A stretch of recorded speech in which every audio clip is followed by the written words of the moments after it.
You awaken to a quiet ache, an absence beneath the surface that you framed as hunger, or boredom, or the weather of your soul. But it is none of these. It is desire. Freud once wrote that dreams are the royal road to the unconscious. This ache you feel is not random. It is the psyche speaking in symbolic form, a signal from the repressed self, demanding attention. And desire does not speak in daylight phrases, it murmurs, in half-forgotten images, in the tremble of memory and the restless reappearance of certain dreams. It is the coded language of the unconscious, telling you there is something you lost, something you repressed, something you never allowed yourself to want. And so every night you dream of rooms that shift when you look away, of mirrors that fracture before they show you your face, of voices calling you down empty corridors, and every morning you brush it off, call it nonsense, when in truth it is the raw script of your deeper life demanding translation. Because desire is not demand, but signal, cue, symbol, not the child's tantrum, but the child's whisper, not the ego's loud declaration, but the id's secret tremor. According to Freud, these signals stem from repressed drives, unconscious urges that find expression in disguised symbolic forms. To translate them requires silence, not the silence of ignorance, but the silence of listening, the silence of someone no longer afraid to sit with discomfort until the discomfort speaks, until it reveals the hidden wound that gave it birth, the wound that was repressed in order to survive, and that continues to survive by hiding under the guise of your everyday dissatisfaction. You sense this in the way you reach for things: drugs, approval, hustle, intimacy, and never find what you search for. Every pursuit is a misdirection, because the real need is not for more of anything, it is for depth. According to Freud, this is a classic example of displacement, when an emotional charge tied to a forbidden object or memory is redirected toward a safer substitute. Depth you bailed out on long ago, when the pain became too big, when shame demanded exile, when the inner exile became safer than the storm beneath your own skin. And so you anesthetized, you numbed, you performed, you smiled, you climbed. But the architecture of your longing turned into a crypt which now echoes with a phantom voice you don't remember injuring you. And each time you light a match, another lover, another drink, another project, you see the smoke curling into the same hall of ruins. Because desire is haunted. It is grief in disguise. It is hunger that never ends, and it does not go away. Freud called this the return of the repressed. Whatever is pushed out of consciousness finds a way back in, not through words, but through repetition, symptom, and dream, until you begin to listen. And only then does the code begin to reveal itself. The same symbol repeating, the same nightmare replaying, the same misstep repeating until you can't mistake it for chance. This is not bad luck. It is the psyche organizing itself around what was once forbidden, because the unconscious is not a wasteland. It is a library of everything you gave away, every memory you closed, every part of you sold, every fiction you wrote to survive. And in this library, desire leaves marginal notes, a flicker, a flash, a fragment that surfaces when you no longer have the strength to distract yourself. Do you want to understand the code? Then let us go deeper, beyond the veneer of reason, into the dark room where exposure happens behind your eyes. Let us watch the shadows of your own choices develop until they reveal their latent image, your hidden self, unashamed. Let us walk together into the structural anatomy of your longing and trace the root that thought it could grow without water. And in those hidden roots, we will begin to recognize the pattern of your psychic survival, and perhaps by understanding it, begin to loosen its grip. Will you follow? Very well. Let us descend further. No turning back, no reassurances, no comforting metaphors to soften what the unconscious demands we see. The code is not written in clarity, it is etched in tension. Every desire, every obsession, every recurring frustration is not merely a mistake or a flaw. It is a compromise, a truce struck long ago between what you truly needed and what you were allowed to express. And so repression was not silence, it was survival. And in that survival, you buried not only your shame, but your voice, your truth, your grief, your hunger. What you call personality is often just the scar tissue of long-forgotten negotiations. The dutiful one, the achiever, the rebel, the caretaker, the cold one. All roles, all strategies, none of them the origin. They are the masks shaped by the unspoken command, be this or be abandoned. And so you obeyed, because obedience meant love, or at least proximity to it. But the cost was you, and that cost accumulates interest in the form of symptoms. Your panic, a message, your numbness, a protest, your addiction, a translation. These are not problems to fix. They are hieroglyphs of a deeper wound, and your work is not to silence them, but to learn their language, to read the architecture of your own ruin, to trace the psychic hand that sketched your suffering in symbolic repetition in failed relationships, in self-sabotage, in dreams that repeat like broken records. And here's the terror that psychoanalysis never flinches from. What you repress does not disappear. It organizes your reality in the shadows. You think you're choosing, but it is choosing you. The unconscious is not passive. It is a playwright. It writes the same scene over and over, casting new actors in old roles, hoping, praying that this time you will see the pattern, that this time you will interrupt the play. But interruption requires grief, because to name the pattern is to admit what you missed, the love you didn't get, the safety you never had, the truth that no one protected. And it is easier to chase new outcomes than to grieve lost origins. But this is the work. This is the descent. The darkness is not your enemy. It is the archive. And you cannot become whole until you turn toward what you exile. Then let us continue deeper into the chambers where resistance lives like a guardian at the threshold of truth, disguised not as rage, but as fatigue, not as fear, but as boredom, not as repression, but as distraction. Resistance is not laziness, it is defense. It is the psyche's way of preserving the very structures that kept you alive, even when those structures now strangle you. And it speaks through delay, through compulsive busyness, through the unexplainable dread that rises each time you get close to the source. The resistance is intelligent. It knows that to uncover the truth is to rearrange everything. You feel it when you start to touch something real and immediately reach for your phone, or pour another drink, or tell yourself you're being too dramatic. But the part of you that minimizes is the part that learned early that truth is dangerous, that to speak your desire was to invite punishment, that to feel fully was to risk chaos. So instead, you learn to cope, you learn to explain, you learn to rationalize your own disappearance.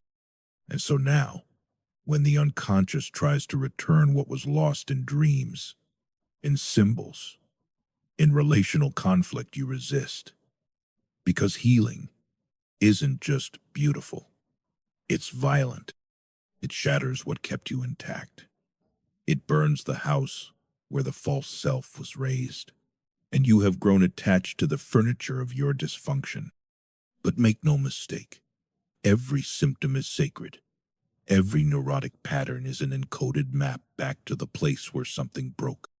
And if you follow it, not analyze it from a distance, not reduce it to a disorder, but follow it with presence, it will lead you to the truth.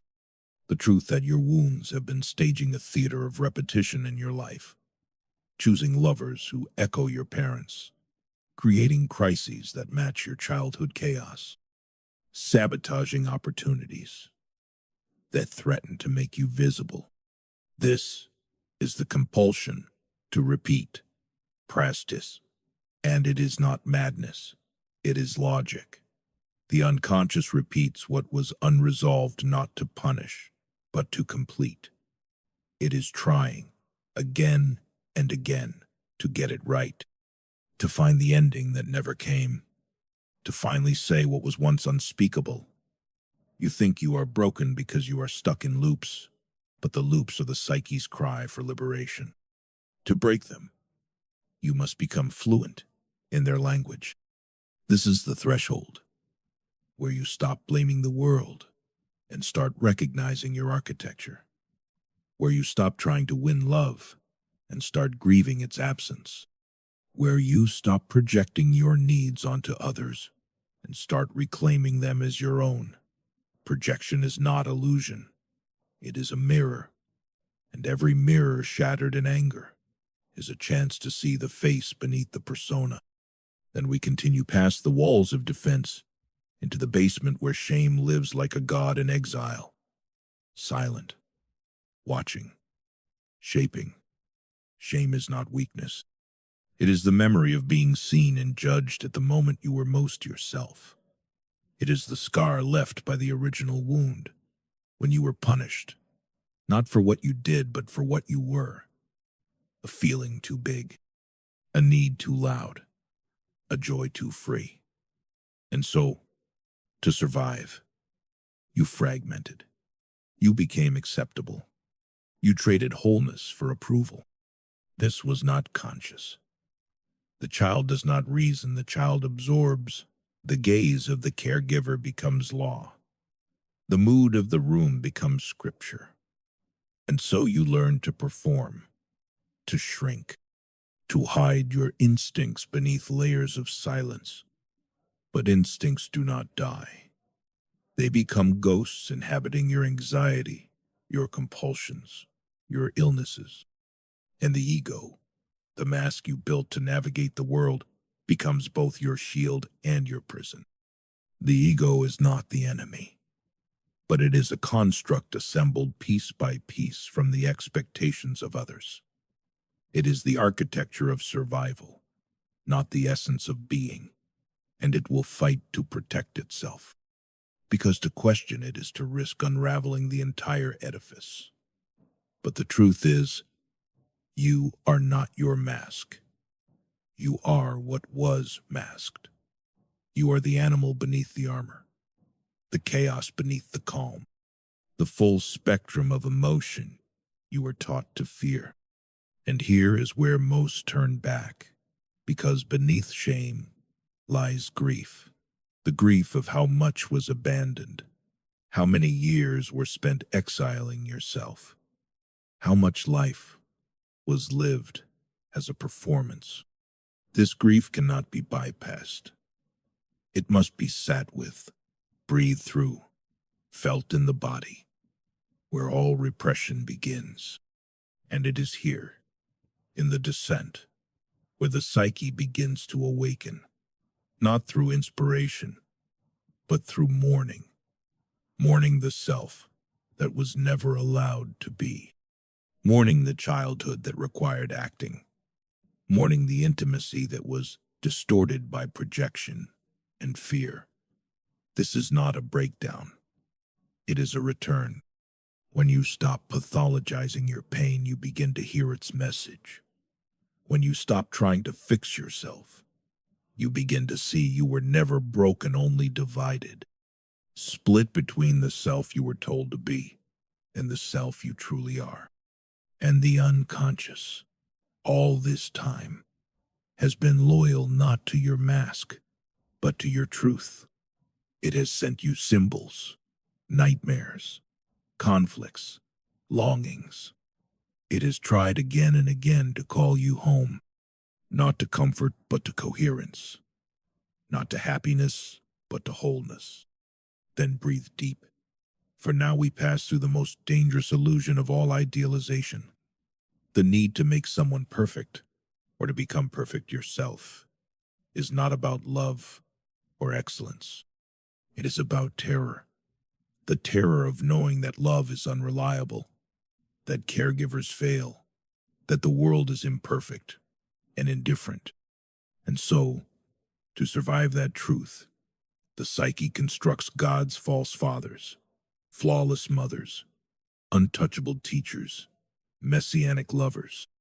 We idealize because it feels safer to worship than to risk true closeness. Because closeness means seeing and being seen without defense. But idealization always collapses. It must, because no one can carry the projection of your salvation. And when it collapses, what remains is mourning, mourning the fantasy, mourning the illusion that someone else could rescue you from yourself. This mourning is not regression, it is maturation. To grieve the God is to step into your own authority, to stop begging others to be what you were denied, to stop waiting for the perfect parent to arrive in the body of a partner, a friend, a therapist, a leader. No one is coming. And that is not tragedy. It is freedom. This is the crossing point, the psychic death of dependency, the moment when you stand without illusions.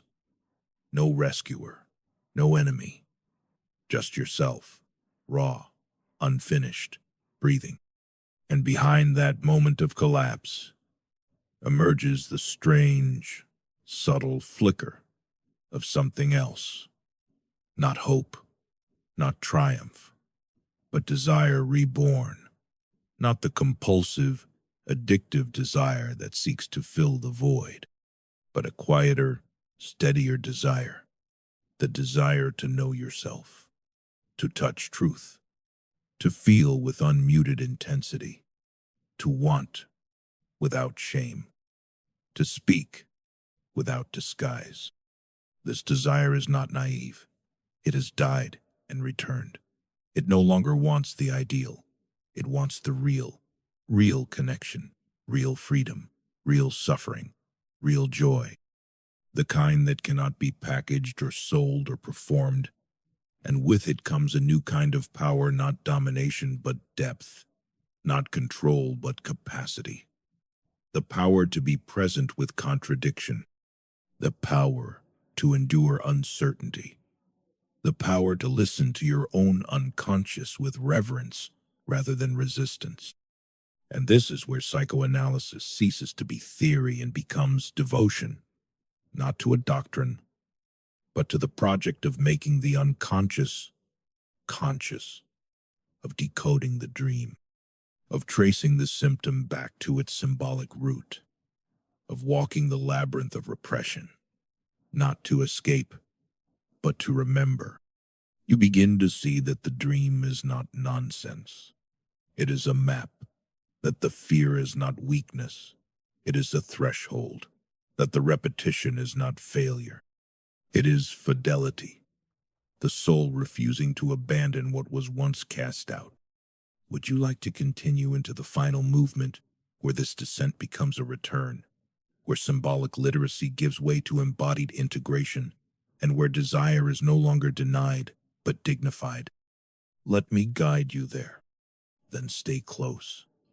We now approach the sacred threshold, where descent becomes return, not a rise back to the surface unchanged, but a re-emergence, rewritten by what you dared to face. Integration is not about resolution. It is not about closure. It is about carrying learning, to hold the paradox of your being without needing it to make sense. You are not one story. You are not one self. You are not one desire. You are a living system of contradictions. Strength braided with fragility, clarity shadowed by confusion, love stained with longing and loss. This is what it means to become psychologically sovereign, not to transcend the unconscious, but to enter a new relationship with it, to stop exiling your impulses and begin inviting them into dialogue, to treat your symptoms not as enemies, but as initiations. Anxiety becomes a bell, depression, a silence asking to be heard, anger, a boundary waiting to be drawn, shame, the doorway back to your abandoned self, and you begin to walk differently in the world. You no longer chase intensity to avoid stillness. You no longer dress your trauma in charisma. You no longer mistake chaos for passion. You become quiet, not because you have nothing to say, but because you no longer need to scream to be real. Your desire becomes less frantic, more focused, less about being seen, more about seeing, less about control, more about communion. You are not above your pain, but you are no longer possessed by it. You learn to move with it, to breathe with it, to translate it. And here, finally, you meet the unconscious not as a threat, but as a partner. You stop fearing your dreams. You stop denying your hunger. You stop editing your truth to remain acceptable. You become at last the analyst of your own soul. Then let us continue slowly now, reverently, for this final movement is not a crescendo but a convergence. Here, in the aftermath of descent and the stillness of return, you do not rise as someone new. You remain who you've always been. The difference is, now you know. You know the source of the tremor in your voice. You know why the same door keeps appearing in your dreams. You know why you pulled away when love got too close. You know the contours of your defenses, not to destroy them, but to meet them with eyes open. This is the paradox. The more conscious you become, the less you need to fix. The compulsion to change gives way to the courage to witness. And in that witnessing, something ancient within you exhales the self who waited hidden beneath the performance, the inner child, yes, but also the inner elder, the one who saw everything, who remembered when you forgot, who guarded your truth through years of silence. Now, integration becomes ritual, a way of walking, a way of choosing, a way of staying, not escaping discomfort, but staying with the edge until it softens. Not seeking perfect clarity, but staying in the tension until it speaks. This is discipline, not of behavior, but of awareness. To remain with the present moment, even when it burns. To trust the psyche's rhythm, even when it feels slow. To let go of the urgency to heal, and instead make space for what wants to unfold. Here, the myth of control collapses. You were never meant to conquer your unconscious. You were meant to befriend it, to become its interpreter, its witness, its vessel. The ego, once swollen with pride or shriveled by shame, now becomes an instrument clear, flexible, attuned. It no longer drives the psyche. It listens. It collaborates. And now, desire once split, once denied, once turned against itself returns with dignity, not inflated by fantasy, not diminished by repression, but restored as a guiding force. You no longer ask for permission to want. You simply allow the truth to move through you. This is what freedom feels like, not absence of conflict, but coherence within it. You can now carry the full weight of your life not because it got lighter, but because you got deeper. And finally, you begin to understand. This work was never about becoming someone else. It was about remembering what had been disowned, reclaiming what had been split, honoring what had been distorted. You see yourself in fuller light, and in doing so, you begin to see others differently too, not as enemies or saviors, but as mirrors. Each one carrying their own exiled parts, their own unspoken grief, their own unconscious patterns repeating like ancient songs. Then step with me beyond the boundaries of personal memory, beyond the terrain of family, history, and self-concept. Here, the unconscious opens not only downward into the personal, but outward into the collective, the ancestral, the mythic. This is the space Jung called the unus mundus, the one world, not as an abstraction, but as a felt reality, a place where psyche and cosmos mirror each other, where the pattern in your suffering is not just yours but ours, where your dreams speak not only your truth but the world's. The one world is not a utopia. It is not a belief system. It is the primordial knowing that there is no separation between your inner life and the life of the whole. Every repression echoes through culture. Every awakening ripples through lineage. Your grief may begin in childhood, but its roots reach back generations. Your healing may feel private, but it bends the arc of humanity. To become whole is not only to reunite the fractured parts within, it is to take your place in the great pattern of meaning itself. In this light, symbols are not just decorations of the unconscious. They are its language. The dream image, the synchronicity, the recurring archetype all are attempts by the deeper intelligence of life to guide you, to orient you toward integration, to reconnect you with a truth larger than logic. Here, psychology becomes alchemy. The symptom becomes symbol. The wound becomes initiation. The self becomes soul. And it is here that you understand the deepest truth of all, that the unconscious has never been your enemy. It has always been your guide, speaking in the only language it had left when words failed. It sent you neurosis not as punishment, but as redirection. It sent you patterns not to trap you, but to free you once you learned to read them. The suffering you feared most became the doorway, and behind it a voice you had buried, your own. Now when you walk through the world, you do not rush to explain yourself. You do not collapse when misunderstood. You do not need to be approved of to feel real. You carry a different kind of presence. Quiet, rooted, magnetic. You are no longer governed by the shadow you feared because you have turned toward it. You have spoken with it. You have listened long enough for it to trust you back. This is mastery not of others, but of your own depth. Not the domination of the unconscious, but union with it. Not the silencing of desire, but its refinement. You no longer seek to escape your story, you seek to live it fully. And that perhaps is the greatest freedom of all. Then let us finish not with answers, but with integration, not with certainty, but with presence. You have walked the labyrinth of the unconscious.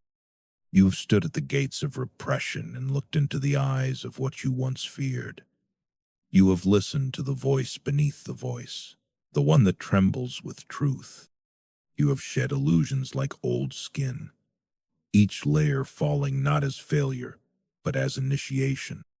And now, you stand at the threshold of return, not to the person you were, but to the life that waited for you to awaken. The return is quiet. There is no applause. There is no fanfare. Only a stillness, a deep interior silence where the divided self becomes whole again. You begin to see life not as something that happened to you, but as something that has always been unfolding through you. Every loss was a messenger. Every shadow was a teacher. Every longing was a compass.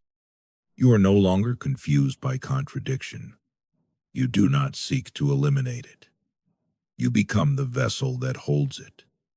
Grief and gratitude, rage and reverence, emptiness and presence. All of it belongs. All of it breathes through you. You are no longer seeking transcendence. You are embodying immanence, divinity in the detail, soul in the soil of your life. Now, when you dream, you listen. When you repeat, you inquire. When you desire, you no longer ask, is this wrong? But what does this point to?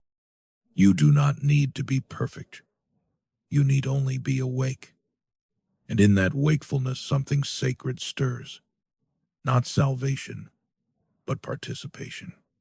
In your healing, you begin to heal what came before you. In your freedom, you make space for others to exhale. You are not alone. You are a strand in the larger psyche, and every insight, every integration echoes through the web of being. You are the dreamer. And now, you are also the interpreter. You are the patient. And now, you are also the analyst. You are the myth. And now, you are also the author. There is no higher calling than to live consciously, to make the unconscious conscious, to meet life not with defense but with depth. So go not back, but forward, not upward, but inward. Let your days become the final act of this journey. Let your silence speak. Let your presence reveal. Let your very existence become an offering to the one world, to the forgotten self, to the shadow that no longer hides, to the desire that no longer apologizes. You are not waiting for meaning. You are making it every time you choose awareness over avoidance, truth over comfort, depth over distraction. This is the work. This is the way. This is the return. And so you arrive not at the summit of something glorious, but at the center of something honest, not victorious, but whole. And that, in truth, is the only kind of victory that ever mattered. You are not the child who was abandoned. You are not the echo of your failures. You are not the illusion of perfection you once chased to feel safe. You are the one who stayed, the one who kept walking, the one who faced the mirror and didn't flinch, the one who learned to listen when silence was all that answered, the one who descended into memory, into madness, into meaning, and returned not with a trophy but with truth. You once believed the hero had to look like someone else, stronger, wiser, untouched by pain. But now you see, the hero was always the one carrying the pain and walking anyway. You are not healed. You are healing. And there is no shame in that. There is no timeline for soul work. There is no finish line for becoming real. The true journey was never toward becoming someone new, but toward reclaiming who you were before the world told you what to fear, before you fragmented yourself to be loved, before you silenced your truth to belong.